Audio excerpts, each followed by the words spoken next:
tastes like candy, but could actually be deadly. Those so-called zombie vapes or K-pods are infused with fruity flavors and psychoactive substances like ketamine and even cocaine.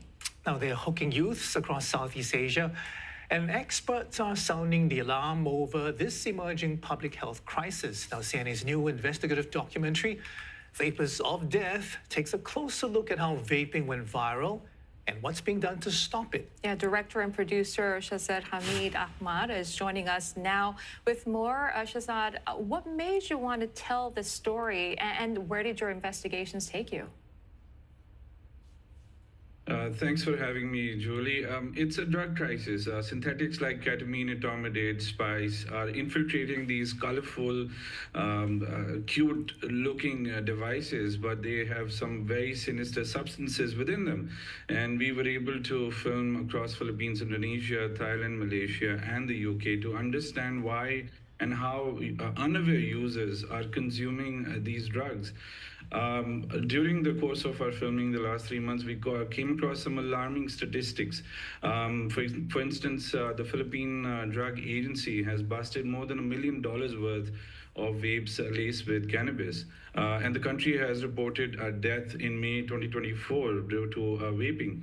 In Thailand, 19 to 25-year-olds are the largest group of vape consumers, representing about 37%. So authorities have raised alarm bells in the country.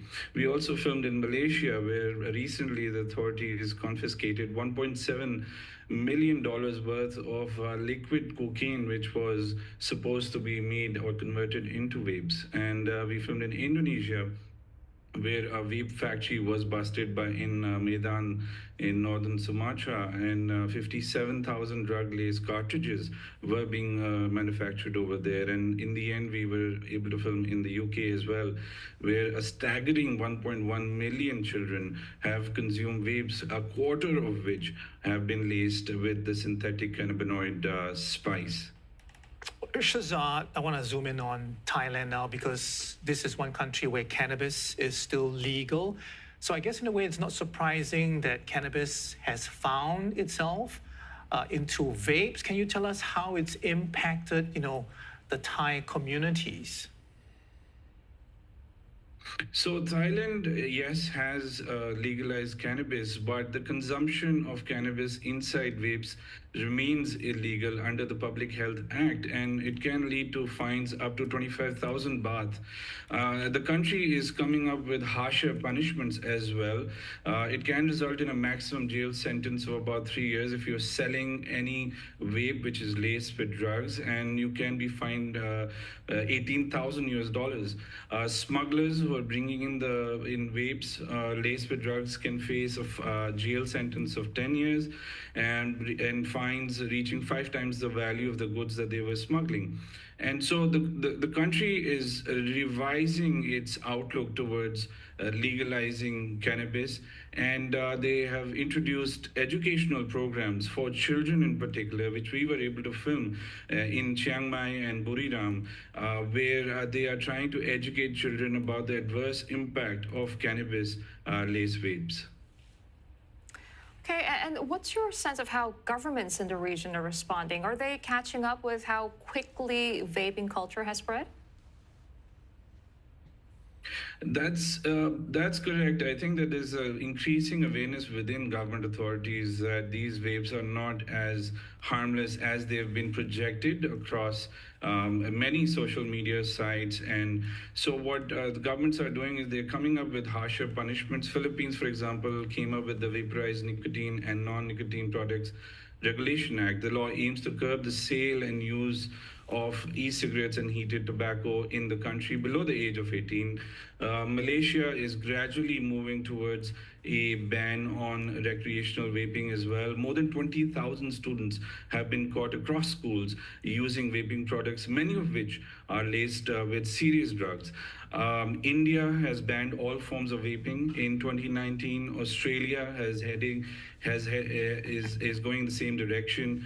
Most importantly, China has enacted a domestic ban on the sale of flavored vapes. It's a country that produces about 80% of global vaping devices. So, and it has also instructed local companies to respect the regulations of the countries that they are exporting these vapes to. So there's a growing awareness that the drug syndicates are using these devices to get to new users, especially those under the age of 18, to become drug addicts. So governments are acting fast and regulations are changing fast as well. All right, Shehzad, you have been to a number of places and countries, so you've seen the impact yourself personally. Can you help us, understand what actually happens when these zombie vapes, become pervasive and start affecting, houses, and families and homes? Well, one of the tragic scenes where we witnessed, we filmed in a Ruma Sahaba, that's a drug rehabilitation center right outside of Kuala Lumpur. It's reached maximum capacity, 150 residents, many of which were addicted to vaping devices laced with drugs. We were able to film with Ahmed Hazik, who's a 27-year-old vape addict. And unfortunately, many of these individuals had no knowledge that these vapes were laced with drugs. And that's one of the key reasons and motivations why we also wanted to make this documentary, is that children are unaware that these devices can be altered at any moment. And so what happened with Ahmed was, in the last 8 years, he's gone through rehab, and he was admitted to a psychiatric hospital as well, and now he is recovered from his bipolar disorder. All of these were, his relationship with the family also soured. So these are the impacts of vaping that we wanted to highlight through this scene. And as you will be able to find out that there is unfortunately very limited seats in these rehabilitation centers, and the speed with which people are getting addicted, that is one of the alarming aspects of where we wanted to talk about that in this scene as well. Right, Shehzad, certainly an issue, of growing concern, but also good to hear that the authorities are aware of it and taking steps to combat it. Shehzad Hameed Ahmad in Dubai. So don't miss Vapours of Death, premiering right here on CNA on Monday at 9 p.m.